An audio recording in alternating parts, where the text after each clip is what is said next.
Intern and J. Stevens, watching documentaries so you don't have to. 104.7 The Cave. 104.7 The Cave. Mike the Intern, Jay Stevens in the studio for this edition of Dark Side of the Stream, episode 224. This week was Jay's pick, The Kings of Tupelo on Netflix. Hopefully your mind was blown. It was a wild ride. It was so wacky. The guys, can't tell you what it's about. I don't know if it's the same company that did Wild Wild Country. I think I know Brock Orweza did the soundtrack. I want to say these guys have done a few documentaries. I think it may be the same group that did that. Which I love their style. Tiger King, right? They did Tiger King. They do such a good job of not only like saying, okay, here's the picture and the story, but then outside of that is a greater story, and then outside of that is a even bigger story. Yeah, it's good. And I really think that the biggest part of this story is really what life is like in the southern states. And I asked Jay before we started this, I was like, have you ever been to Tupelo, Mississippi before? I don't think I've ever been there. And you were like, I've been through Mississippi. I've been through Mississippi. I don't think I ever hung out in Mississippi. I've been to Mississippi a few times. And M-I-S-S-I-S-I-P-P-I? Yeah, M-I-S-S-I-S-S-I-P-P-I. Yeah. Which if you grew up on the Mississippi River, that's like all you study in the second grade is how to spell Mississippi. That's how I still remember it. Too many letters, I think. I think M-I-S-S-I-S-S-I-P-P-I. I think you could have been more effective with less letters. So, well, it's not an English word. But so the South is such a weird place. And the quote that they use at the end of the documentary with Faulkner, and it said, in the South, they don't look into the past. And he goes, actually, the past doesn't exist. And that is probably the most true statement about that place. So what is the South will rise? What is that from? Well, it's not just about the Civil War. It's not about it's just it's like another place. It's like when you go to Canada, hell, even as far north as Wisconsin, and you go out and you hang get out, some cheese. You just get a different vibe, right? And okay. the people are different. I'm not saying it's bad. It's just different. In the South, it's just its own place, and it's own way of thinking, and the way people do things. It's its own thing. And unless you've been there, it's really hard to describe what that is. But unless you grew up in it or you know what I'm saying here, you don't really understand it. Well, this documentary, it had a lot of things going on, like. Well, that's the biggest picture of this crazy story could only exist in a place like Elvis the South of America. Body part selling, the White House letters with what's the anthrax on, like ricin. Dude, there was so much wacky stuff going on in this music career in L.A. Like, so, dude, it was wild. Enter the Curtis brothers. Jack and Kevin Curtis, who were both Elvis impersonators. One was a little better than the other, but neither was that good of a Elvis impersonator. Well, just about there. But as far as like people, Jack is the man. His older brother, Jack, who was obviously really successful as an insurance agent, had an insurance agency in Tupelo and was like the Elvis insurance guy. He was a very successsul dude. What a hustle that is. I'm the Elvis insurance guy. Yeah, but he took care of Kevin's wife and the kids, and he was, even through all the crap that his brother put him through with all the conspiracy stuff, he was still there for him. You know what I mean? Yeah. And having, when you have siblings, you go through ups and downs. Sibling rivalry. And it's hard sometimes to be like, no matter what you do, I'll be there for you. Especially when they keep making bad choices and bad choices and bad choices. Got to cut ties sometimes. But it's obvious that Kevin Curtis suffers from major bipolar disorder.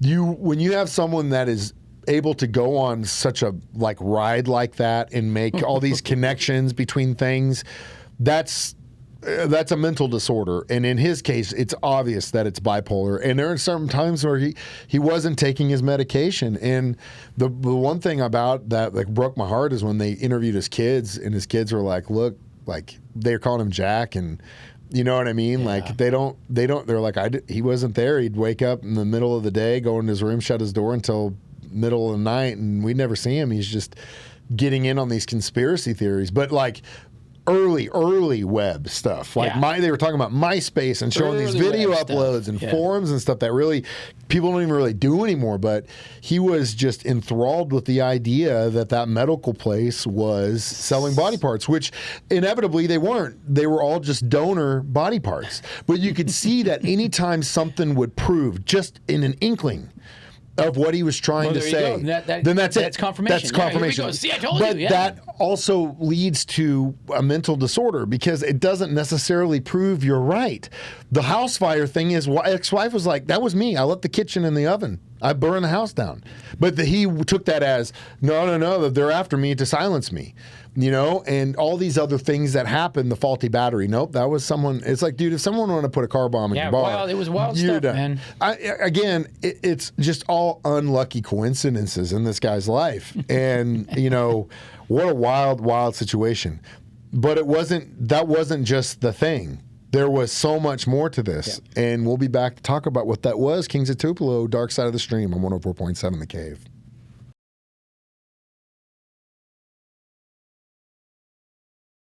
104.7 The Cave. Mike the Intern, Jay Stevens back in the studio. Dark Side of the Stream, episode 224, Kings of Tupelo, and Netflix. So anyway, you get the story about these two brothers, Double Trouble, which I would, if they tour. If they put on that Elvis show. Jay and I are going. We're going. Two Elvises doing karate on stage together and singing. Oh. We're going. I am also a very vocal, I've always said that, and I took this from Quentin Tarantino, and I think it was True Romance, where he said the line, there are two different types of people in this world. You're an Elvis man or a Roy Orbison man. Ooh. I am Those are the only two choices? If you were to, well, there's different iterations of that. Are you an Elvis man or are you a Beatles man? Yeah, where is that? But I've heard different. Are you John Lennon, Paul McCartney? Yeah, but right? I think ultimately the Elvis. Or you an Oasis, Beatles? No? If you were to say, the Elvis Beatles one makes sense. Elvis, Roy Orbison makes sense. I'm definitely Led Zeppelin, Orbison. Rolling Stones. No, it would be Beatles Stones. Beatles Stones. Yeah. What are you, Tyler? Tyler, what are you? Elvis, or who's Roy Orbison? He's all Motley Crue. Who's Roy Orbison? You know who that is? He doesn't know who that is. Sounds familiar is what he said. One of the greatest American songwriters of our time. Let's not go too far. Sounds familiar. There wouldn't be a band called the Beatles without Roy Orbison. Just write that down in a little notebook. I wouldn't take that as fact. I would take that as fact. You can Google that if you want to, and it has been said by multiple members of that band. There wouldn't be any of it if it wasn't for Elvis, though. Well, that's true too. But anyway, we're talking about these two brothers that in the sense of, I guess while you're an impersonator, you can have your own certain life. One guy ran an agency. The other spent most of his time trying to confirm the fact that the hospital he worked at was selling body parts, and it was this huge thing. He finds every now and then somebody sells a finger. He finds that article in the newspaper in New York where there are these funeral homes. He starts having spats with one of the representatives who, by the way, we have had a sales rep and / engineer that has worked for this company since well before I was here. And his name is Mark Spinabella. And Mark Spinabella and that rep, the older guy who is the funeral, they are literally the same exact Spinny person. could have a bright future selling body parts. If you hadn't gone into advertising and marketing, you could have. He was in politics. He was in politics in Ozark. Isn't he the mayor of Green County or Christian County, czar of Ozark? But so I guess in a way he was very similar to this dude. But he was a trip in itself. But also he does show a part of the South which I always hated, which was, again, the good old boys club where generational money and power continues to just hold that foothold. Explain to me how funeral home business is a very lucrative money-making venture. Sounds like it. You want to make some money in your life? Go get your mortician's license and open up a funeral home. Is that what we're doing? Bro, is this our second career? Money hand over What do you have to do being a mortician? You have to deal with dead bodies and deal with that, which you get paid a lot for. I've dealt with some dead bodies. That's weird. What? That's another show. Oh my God. Let's keep the train moving. Okay. Kind of throwing me for a curveball there. I have two, but I want to know your story. We could steal their gig. We could dress up like Elvises. With the Elvis morticians. But anyway, the representative, it's just crazy to me. Like, his mom was a circuit court judge. He was a rep that Right. served his country for 20 plus years, but they had all this money and power, and you could see that it was generational. Yeah. And he spoke with the fact that I could literally kill a dog Yeah. on a courthouse, and I'd still gain percent. We've seen stories like that before. Where I don't understand. My whole thing is when it comes to politics, like if you got a guy in there 20 years and you're still got the same problems, what's that dude doing for you? well, this is our government. But This that's is what's the this is problem. our government, yes. But anyway, so I liked him as a character. I don't know if I liked him as a person. Yeah. But he was definitely a trip. Anyway, so Kevin Curtis had a wash with him, and really anyone else that didn't get in line with him and believe him, he would take offense and get super defensive, which again is another telltale sign of a mental illness. Well, it wasn't just about the two brothers. There was another impersonator, but this guy was a Wayne Newton impersonator. Was it Dutchich? I don't know. I don't know how you remember these names. I guess because it was so interesting. Is this anyway, the karate guy? Yeah, we're going to talk about the karate guy, Taekwondo dude. Guitar Next, player Shredder? yeah, and how he was a genius. Next, and don't ever call yourself a genius if you're not one. We'll be back in a minute. Dark Side of the Stream on 104.7 The Cave.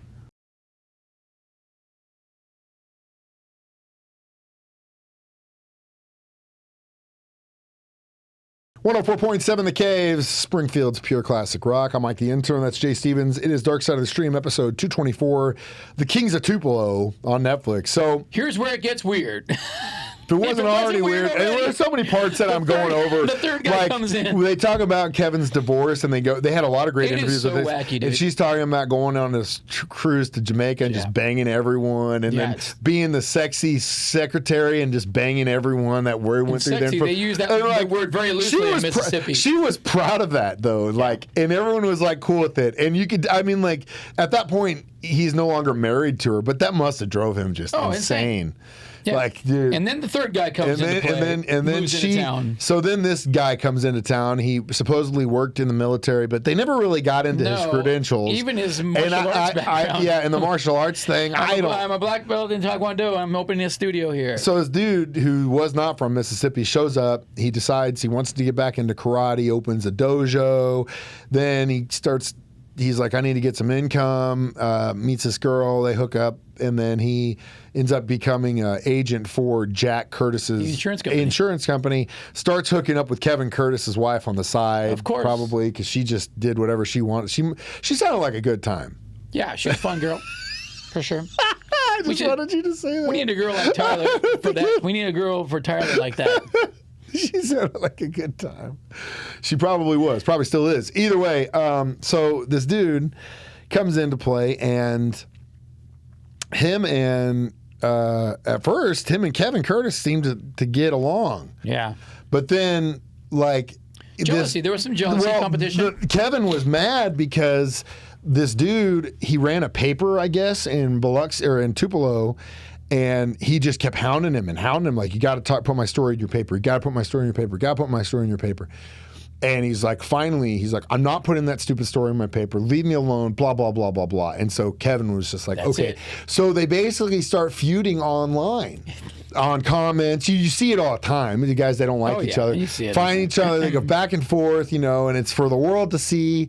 And then the final straw, well, I guess ultimately what the final straw was for me was this karate instructor, card-carrying member of Mensa. He's super smart. He made his own cards. He's a child molester, right? He exposed himself to kids on a bus, and then come to find out, oops, he's been doing some not so nice things in his dojo too. Yes. So he gets busted for abusing children, and this is when Kevin Curtis is like, "Ha! Told you so. This guy's trash." Blasts it everywhere online. Well, then about a week later, old Kevin Curtis is sitting at his house, and SWAT team, Secret Service, Homeland Security, Black Hawk helicopters, they're all at his house. They kick the door down. I remember the story. I do too. They put him in cuffs and they take him off to a dark site. Rancid covered letters to Obama and a bunch of other people. Right? Obama got one. The senators in North Mississippi got one. Rep got one. And so ultimately, this dude took the blame for it. When the feds started looking at it, they contacted local law enforcement. Well, first they stamped the letter to Tupelo. Then they go, okay, well, let's get a hold of law enforcement. Everyone knew who Kevin Curtis was. Yes. And they're like, we got a guy down here. You might want to talk to him. He's a little nuts, You might want to talk to him. he may have had an assault charge, but at least he wasn't diddling kids. Right. He may be crazy, but at least he never crossed that line that we know of. But he might want to take a look at this dude. And so the feds took a look, and they're like, oh my God. This is the guy on paper. It looked like as though he could have been the guy, yeah. But then as they book him, they put him in, and they go, what do you know about rice? And he goes, I only eat rice at Chinese places. Dude, he's the best, bro. Immediately, the agents look at each other, and they're like, so good. They're like, what? That's not the guy. That's not the and guy. they leave, and they're like, they're in the other room going, what the actual? Yeah, can you imagine? And he's just sitting there going, body parts, rice, what? I'm here to talk about the body parts, right? I knew this is what it was about. Could you imagine those guys? Ultimately, as they had him in, the agents kept looking, and they found out that old Mr. Kevin had a definitely falling out with this guy, the karate instructor. But he was also in a band, though. Where did the band part come in? In LA? the middle, the robot band. Yeah, robot techno. Robot band, which was like a rapping but no robot drummer. Robot drummer. Yes. Robot drum or something like that. Shredding guitar. It wasn't that good though. Like, did you listen to it? Neither was karate, dude. This is the only thing about not having to do this in the studio anymore is because I would have definitely taken the time to play some of the robot drum to hear how bad that was. But yeah, he was just. This guy tried everything, including running for office, which he ended up getting his butt spanked in, and then got charged with sexual indecency and all that stuff. And then obviously Kevin Curtis put him on blast, which sent him over the edge to try and frame this guy to make it look like he had sent all these letters Even at to one all of the these rallies. didn't they put him on blast at the rally? Well, that story was actually kind of sad. I mean, so crazy, it's not sad from the perspective that when there are people that act like this in my life that are like, I'm smarter than you, and it's I'm always the smartest guy in the room kind of shit. I hate that. And I'm like, dude, as soon as I can cut you down on the knees, I will cut you down on the knees and get you down on our level so damn fast. And when that stuff like that happens to someone, especially guys like him, who, granted, I get what he's saying about the generational wealth and all these people that just continues to run things. I totally understand that. But in the way he did it wasn't great. And he gets up on, does a speech, completely knocks his family. Dude's mom gets up there and says, you get on your knees and apologize. And he did it! Wild, bro. So ultimately, like, if you're going to be that guy, lean into it. If I go up on stage and drop all kinds of stuff on Jay, and then Jay's brother or mom comes up there and starts yelling at me, telling me to apologize, I'm going to lean into it and look her in the eye and say, no, you owe me an apology. Yeah. I'm not going to back down and get on my knees in front of a bunch of people. So ultimately, you can see, even though this guy had a lot of confidence because he was so smart, ultimately, he lacked any balls to sit up there and lean into what he truly was, which was funnier than hell to me. But you could hear it in his prison calls that this guy was just, I mean, he still is the smartest guy in the room. Yeah. Right? Unbelievable, man. Unbelievable. This whole documentary is a wild crazy ride. Characters in the South, baby. That's what this thing was about. And we'll talk more about in our reviews. Kings of Tupelo next on 104.7 The Cave.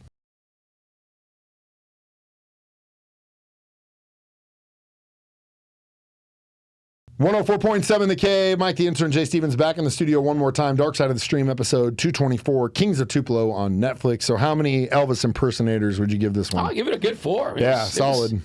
It was quadruple trouble. I will say this. It's just so wacky. You don't even know what you're watching at some point. It's like, what is this even about? That's exactly what Krista said after. She looked at me and goes, I don't even know what the hell I just watched. There's so much random craziness going on. It's like, but like I said, it's a really good example of a story within a story within a story. Like Tiger King. The story itself, it's like the Tiger King is like it's a basic story. Animal trading, exotic animal trading is really bad. Here are all these insane people that are involved in it, and this is the king of all those. It's great. Yeah, it's this the is same the way. This is people made it. This is the way the South is. This is the way really cliquey southern places like Tupelo, Mississippi is. And these are the type of characters you'll find in places like this. And it exists everywhere. Watch it. For sure. It's definitely worth the watch. 3 episodes, easy peasy. Easy. It's funny. What I was going to do next on our episodes of Dark Side of the Stream just premiered on Max. It is called A Body in the Snow, the trial of Karen Reed, which, if you didn't know that, Karen was married to a police officer who was found dead after getting hit in a car, basically hit and run, and left for dead out in the snow. Wow. Did she do it? Did she not? I don't know. We're going to find out. I was amazed. I thought you were going to go for something different. No, I saw a preview while I was watching this, and I was like, yeah, okay, we'll check that out. Cool. So, Dead in the Snow, Karen Reed trial on Max. As always, you can watch us do this live on Facebook or YouTube, 9 a.m. every Thursday. You can also listen to it during my show at that time. Jay's show's at 6 p. You can come and talk to Tyler about it, but you have to come not at 9 o'clock when he's supposed to be. He's about 9:15, 9:20 when he rolls in. That's when he gets here. He's got late nights, and he's working hard. He has good excuses, busting his though. ass. He has He's really a young, good excuses for being He's a late. young hustler. You should be happy about his gaming. Yep, he is. His game. I think game singular. Yeah, either way, you can always download this as a free podcast on our 104.7 The Cave app. I am Mike the Intern. That's Jay Stevens reminding you. We watch movies so you don't have to. Stark Side of the Stream on 104.7 The Cave. By the way, can we talk about the new theme song? How dope it is? Oh, yeah, it's amazing. The theme song was good, yes. but the video together is really, really so good. The production value of this show is increased. So when you bounce it down, I want you to bounce that audio of the intro because that becomes our new intro going forward.